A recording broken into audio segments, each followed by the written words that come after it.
Look. Okay. Sorry, but Nick Fuentes clearly has a political agenda. The guy's a smart guy, but some of his conclusions are clearly manufactured. He's not working from first principles. He's not working, I think, he's a pretty smart guy. And some of the things he says, some of the things he says is like, someone's paying you to say that. I don't know, okay, but I'm saying something going on with Nick. It's the black guy in the corner. All right, we're going to get into this conversation, or this back and forth, I should say, between Nick Fuentes and Professor Zhang. Professor Zhang was on Sneako's podcast or stream, and he had some choice words for Nick Fuentes. And I guess that was in response to Sneako previously asking Nick Fuentes what he thinks about Professor Zhang. And I don't think he said anything too crazy, but Professor Zhang clearly seems like he took offense to it. There were some words exchanged, but I think this is a teachable moment for perhaps everybody. What's good about your outside perspective as a high school teacher in Beijing is that you can see the left-right politics slop and understand that this is just like the infighting is encouraged from the same regime that, like, the leftists will say that we hate Israel, but then also talk about left-right issues and get all riled up about ICE. What advice would you give? Because I agree. I've been saying the whole year that I'm not left, I'm not right. People call me a communist. They call me a Nazi. They call me everything. But I am just somebody who follows God, and I want what's right. I don't think it's right and left. I think it's right and wrong. How would you advise people to get out of this mental trap, this prison of secular politics? Yeah, courage, man. Just reach out to your enemy and have a conversation. It's that simple. All right, because like right now, you're under the perception that your enemy is demonic and you have to fight this person. But when you actually sit down with a person and have a cup of coffee, you recognize the humanity in the other person, but you also recognize the humanity in yourself. Okay, that's what we need to do as a human race. Okay, we need to sit down with other people and have real conversation. No more like these online debates, right? Don't go on TV and like have these shouting matches because it's all for TV. Just have an intimate conversation with your neighbor who you disagree with. Just have a conversation with someone who voiced an opinion in school that you disagree with, and try to come to an understanding of the other person's viewpoint. Empathy is what's going to save us, and that's it. All right, I want to stop it there real quickly. They both got their thoughts out, but something I want to address with what Sneako said. He said it's not left versus right. It's actually right versus wrong. I get what he's saying, or perhaps what I believe he's saying. I don't know if you can look at it as right versus wrong. I see it as us adopting universal principles, like a universal principle of treating others the way that we want to be treated. When we look at right versus wrong, then there's a lot of perspective that comes into play and context that factors in. When you have a golden rule of treating others the way that you want to be treated, that's a principle. When you have a principle of thou shalt not kill, that's a principle. It doesn't give man the ability to input our own ideas and to decipher between when it's allowed and when it's not allowed. Universal principles. If it's good for this person, then it's good for this person. If it's bad for that person, it's bad for that person. That's what I more so believe in, rather than right and wrong, because we don't know necessarily right and wrong. We understand decency to a certain point, but I'm more so on universal principles, treating others the way that you want to be treated. That's my golden rule. And then when it comes to Professor Zhang, everything that he just said is spot on. We've heard this over and over. I know I've heard it over and over from a lot of my mentors. Like a lot of people that get put against each other, the worst of enemies, if you just sat down and broke bread with somebody, had a coffee with somebody, you would understand a lot more about why they are the way they are, why they think the way they are, why they move the way they are. You would understand their perspective. You would allow yourself to be put in somebody else's shoes, and they can put themselves in your shoes as well. There's a certain vulnerability that comes into play where it's not ego-based when it's on the main stage and you're speaking through other people and everybody else is involved and you have an audience. Sit down and talk it out as men. Figure it out. So I'm on board with everything that Professor Zhang said. Perhaps there's a lesson here for us all to learn with this overall conversation that we're getting ready to have as we get into Professor Zhang's back and forth with Nick Fuentes. I'm trying my best, but man, people love their echo chambers. Yesterday I had a good call with Nick Fuentes, who we disagree upon a lot, but we understand that we're both goyim in this situation and there's a greater problem. I saw you. Look. Okay. Sorry, but Nick Fuentes clearly has a political agenda. The guy's a smart guy, but some of his conclusions are clearly manufactured. He's not working from first principles. He's not working, I think, he's a pretty smart guy. And some of the things he says, some of the things he says is like, someone's paying you to say that. I don't know, okay, but I'm saying something going on with Nick. When you make that type of accusation that somebody's being paid to say certain things, like there's a lot of other things, I guess, worse that you could say about somebody, but that's showing that they have a compromised moral principle. Like saying that somebody gets paid, like Professor Zhang, I would reference what you said 30 seconds before. If you have an issue with somebody, you said he's a very intelligent person. Have a conversation with him. Sit down, have coffee if y'all have a disagreement, rather than get up on a show and now y'all got a back and forth beef where a lot of the people that may watch you may watch Nick, and it just turns into something that it doesn't have to be. We're trying to resolve a particular problem and get people to free think, independently investigate on their own. And a lot of the people that may go to Professor Zhang, like I said, go to Nick. And even if they disagreed on the majority of things, which I don't believe that they do, why not have a conversation before you have a back and forth with somebody? Now, perhaps Nick should have done the same thing, but I got to go back and maybe look at what Nick said in Sneako's conversation with him. But I do not believe that it was that bad, but maybe I'm wrong. Maybe I'm biased. I don't know. Clearly, y'all know that I've been reviewing a lot of Professor Zhang's videos. I really, really like Professor Zhang. I review, obviously, a lot of Nick's videos, but if I had to say, who do I align with more? It's Professor Zhang. Just being real. Who do I align with? Whose principles do I think I align with? How I see spirituality, it more so aligns with Professor Zhang. But I just wish that we could take the advice that we give and we see on other levels, because this is a microcosm of what ends up happening. We have two people that probably don't disagree on the amount of things that they agree on. But now you have the back and forth bickering because this person says something about this person, and now it escalates and turns into something else when it could have just been a conversation that everybody could have grew from. And now during such times where obviously there's a lot on the line, we're at war, we don't know what this could turn into. There's a need for there to be more unity, and not even necessarily unity. It is unity, but I think it's unity through clarity and understanding, not getting caught up in the back and forth and the bickering. So let's keep going. Someone's Paying you to say that. I don't know, okay, but I'm saying something going on with Nick. And when you say I don't know, but there's something going on, someone's paying you. Like if you don't know, had a conversation. That's all I'm saying. Let's keep it moving. I know him very well as one of my good friends. I've never got that. I've never made that analysis, but again, that's your interpretation. But yeah, overall, there's a bigger fight. If he wants to put America first can't happen without getting the Israel lobby out of this country. So I find like that's a good example of empathy and seeing that there's a combined mission. And to be fair, now I feel bad that I didn't play the initial comments that Nick made. I'm going to try to find them. Hopefully I can put them right here, but this is not an attack on Professor Zhang. I want to be very clear. I rock with Professor Zhang. I'm just using this as an example. That's all. Do you think about Zhang? Is he some allegations that he's CCP, Mossad, or is he just a guy analyzing and trying to connect the dots?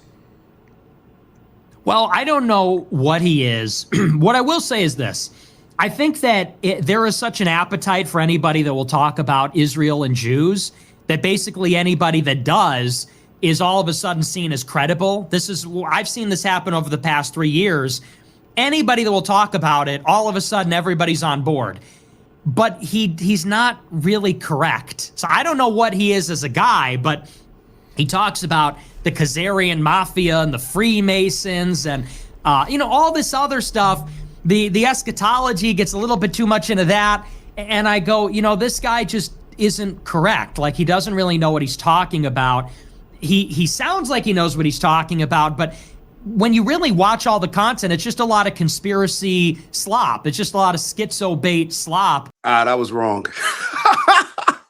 I didn't think that Nick went as hard as I now believe that he went hard. And it's not like he didn't go hard Nick Fuentes, you know what I mean? Like when you get used to hearing him talk about Candace Owens, maybe it sets the bar at a certain level, or Tucker, certain things that he said. But when it comes to the things that he was saying regarding Professor Zhang, saying he's wrong, saying all these other things, I could see how Professor Zhang would take offense to that. 100%. I could see how Professor Zhang would take offense to that and call him out the same way. I still think it's pointless, but I can definitely understand. And I have to admit that when I listened to it again, I wasn't, because initially I wasn't really listening to it for that. It wasn't anything that seemed to be highlighted in the conversation for me. So maybe I wasn't paying attention to it as much, but I was wrong. And it definitely is worse than I initially thought. I'm not saying that it's bad or terrible or anything like that, but it is worse. And I understand more why Professor Zhang responded the way that he did. I still think that they should have just had a cup of coffee. But at some point, somebody has to be the bigger person, right? I got to talk about a few things, actually, before we get into the actual Iran war update. Okay, so Professor Zhang called me out. Professor Chang, what the fuck is that? This Chinese communist spy from Canada, this fake professor, has called me out. Did you see this? I did Sneako's stream on Saturday, and he asked me what I thought of the YouTube sensation Professor Zhang. And I said, he's okay, but he's getting a lot of things wrong. He's getting a lot of things wrong. He is one of these Duganists that is pushing the Khazarian mafia theory, which exculpates the Jews for their guilt in killing God, among other things. I said, so he's okay, but he just gets things wrong. And I specifically said, I don't agree with that. And some of his doomsday end times prophecy stuff, that's wrong too. And it just seems to be a lot of conspiracy slop. He is one of these people that believes that Trump went to war with Iran so that he could run for a third term and stop elections from happening. So it's this weird mix of like Jesuit, Freemason, Khazarian mafia, resistance liberal. It's just all this conspiracy slop in a pot all together. And I said, yeah, I don't think this is true. And I said that on Saturday with specificity. Well, Professor Zhang fires back on Sneako's stream and says, well, I think Nick Fuentes is a Fed because the conclusions he's drawing don't come from first principles. He's being paid to say things. Paid to say things. First of all, who even are you? When you do your classroom lectures, are there even people there? You call yourself a professor. I think you're a high school teacher. So that's for openers. So who are you lecturing about geopolitics? Your degree is in English. All right, real quickly. Obviously, Nick's going to feel some type of way, and he's shooting back. And even though my initial conclusion was, and I think you guys will understand afterwards because this is early in the video, then we're going to zoom to another clip in this same episode where my initial conclusion was like, all right, Nick took it easy. And I still think that Nick took it easy because you just keep listening. It seemed like more so like, oh, he took a shot at me, so I got to take a shot at him with the, what did he say? Like, I don't even know what he said, communist, or he said he's like a spy or saying other things. This is the exact point. This is kind of the point. One person says something and the other person says something. Now y'all playing a game of name calling rather than just figuring out from a policy standpoint, from a united standpoint, from a clarity standpoint, from an enlightenment standpoint, how to get us in a more positive direction. You got a BA in English, you teach high school, but you're giving these courses on YouTube. Is there an audience? We don't even know about geopolitics and eschatology and all this other stuff. Honestly, is it a class? Because that would be really disturbing if there wasn't. Could you imagine? He's on like a whiteboard drawing and he's writing all these words on it like this is a lecture. He's writing like, so Iran is Muslim. That's literally, he goes, so Iran is a Muslim country. Muslim. And they're going to try to have an uprising. And he's writing on a whiteboard. You think this is his lecture for his university. It isn't. He doesn't teach it. He doesn't teach at a university. So that's just like scary, actually. So he's calling me out, and I just want to say with some specificity what conclusions of mine are wrong. I'd love to hear it. I'd love to know which of my conclusions don't derive from first principles. That's my challenge to Professor Zhang, because I told him what my problem is. The Khazarian theory is bullshit. It's just fake. There's no genetic evidence to support it. There's no historical evidence to support it. To the best of our knowledge, that is actually a Jewish psyop, which is meant to prevent Jewish people from being blamed for killing Jesus. Okay? He also says that I don't know the difference between Judaism and Zionism. Well, Zionism proceeds from Judaism, obviously. Obviously. Cannot separate one from the other. They're inextricable. So that's my problem with you. Now I want to know what conclusions he thinks I'm being paid to say. I'm really curious about that. And I forgot to mention, even when Nick started off with the name, the Ching Chong, whatever he said, like, this is where the pettiness comes in, bro. Y'all should have just fast forward to what's your issue with me? Perhaps Professor Zhang could have said, what do I have wrong? You believe I got a bunch of stuff wrong. Let's have a conversation. Let's have a conversation, because it just gets petty. It just gets petty. And we're pushing positivity this week. We're pushing positivity, but there's a good ending with this, I believe. There's a good ending with this, I believe. Let's just keep watching. But I saw it on Sneako's stream, and I'm like, this like Chi-Com from Canada is now calling me a Fed. I don't know. Here's the difference. I've been doing this for 10 years. I don't know what that means, what he just said. It sounds offensive, but I don't know what that means. Where did you come from? Oh, I know. You got deported from China because you were working for the U.S. government with PBS. That's what we know about you, buddy. So what's the beef? We got a problem? Hey, let's solve it. I didn't like that. That was crazy. Big mistake. And you know what? I'm kidding a little bit.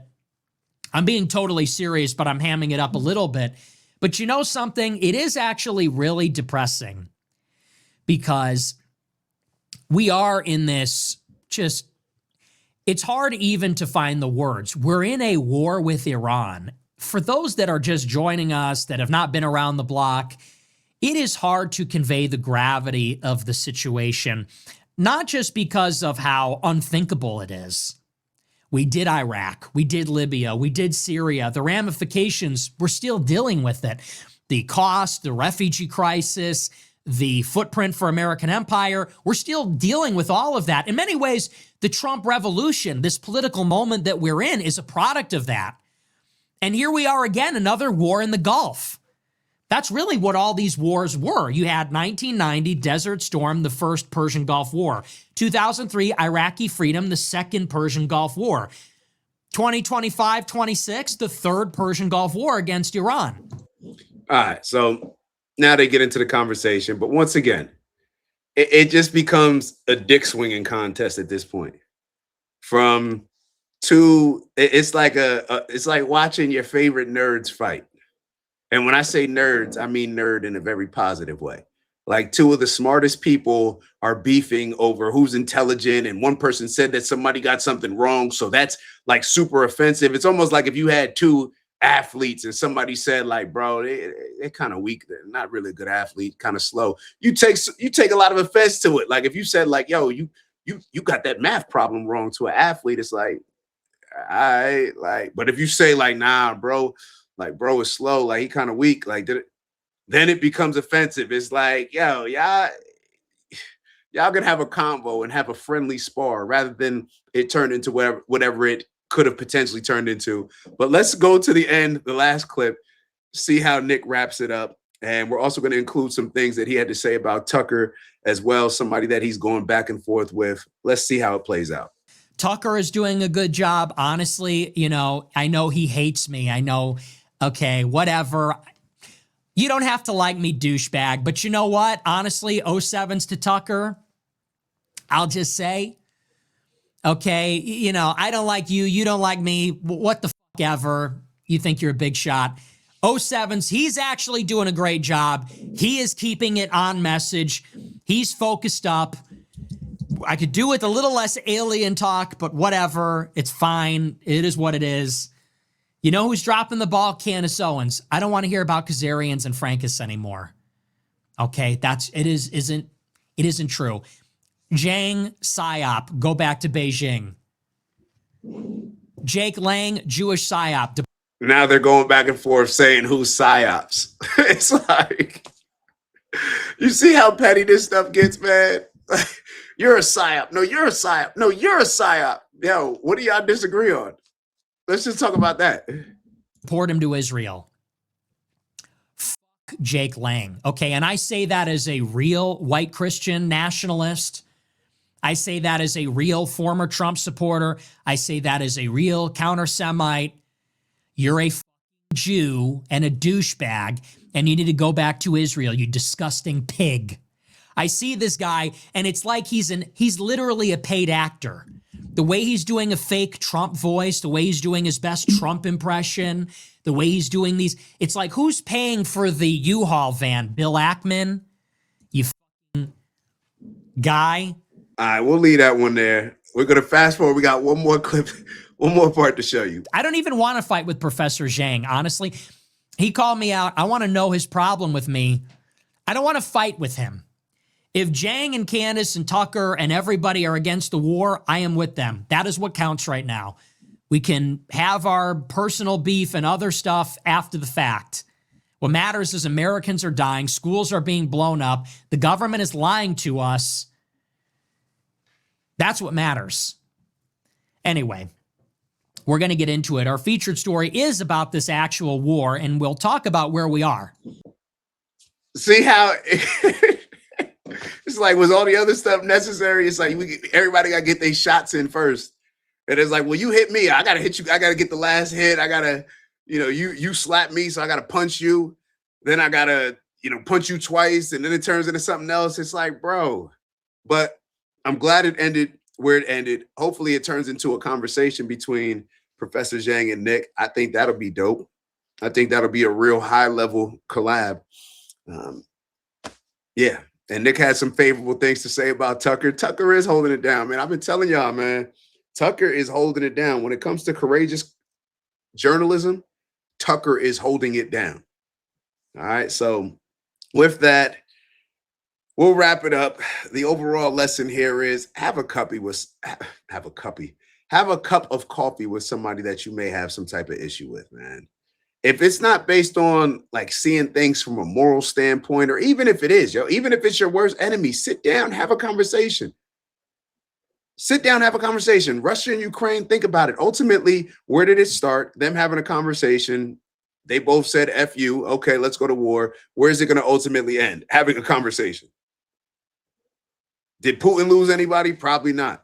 Did Zelensky lose anybody to him, close to him? Probably not. But it's all everybody else, the million other people that did not want to go to war, that did not want to send their family members to die for something that you could have just sat down and had a cup of coffee and figured out. Because ultimately, that's what it's going to have to be. That's what it seems like it's going to have to be. And it almost goes back to nobody wins when it comes to war. If it doesn't end in y'all sitting down and having a cup of coffee, then I guess one group is just going to be beat to a pulp. Like, it's like, come on now. Come on. So there you have it. What are y'all thoughts? As always, appreciate y'all tapping in. Like, subscribe, turn your notifications on. Word to Big Bro, who always reminds us, my dog Robert, to control the algorithm, not let the algorithm control us. And with that, I'll see y'all soon. It's the black guy in the corner. but they'd rather see a nigga on the corner. They say I'm stealing Nick's clips like I'm stealing Nick's chick, not knowing that I hit him first week for the lick. I said, Nick, I could post here while you post there. Let's run the ads up, then let's meet up over there. Let's figure out a split that's honorable and fair. Tell me where you trying to take it, bro, I'll meet you there.